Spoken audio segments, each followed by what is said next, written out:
ये बात क्यों न अब सरे महफिल हो जाए, ये बात क्यों न अब सरे महफिल हो जाए, तुझे देख कर हुश निगाह बिस्मिल हो जाए। इतने तवील अरसे की फुरकत है कि शायद तुझसे मिलकर मेरा विसाल हो जाए। किन मुश्किलों में कट रही है ज़िंदगी, हो इजाज़त तो आपसे ये सवाल हो जाए।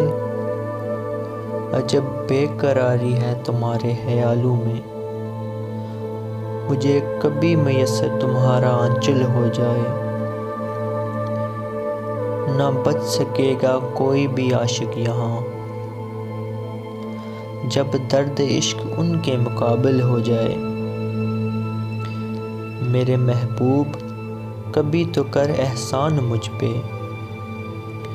हालत हिज्र में कहीं न मेरा इंतकाल हो जाए। बारगाह खुदा में गिर कर ये दुआ करता हूँ, मेरी तरह न तेरी ज़िंदगी निढाल हो जाए। ऐन मंजिल पे खड़ा हूँ मगर तजम्मुल, ऐन मंजिल पे खड़ा हूँ मगर तजम्मुल, तेरे बगैर मंजिल भी बेमंजिल हो जाए। तुझे देख कर हुश निगाह बिस्मिल हो जाए।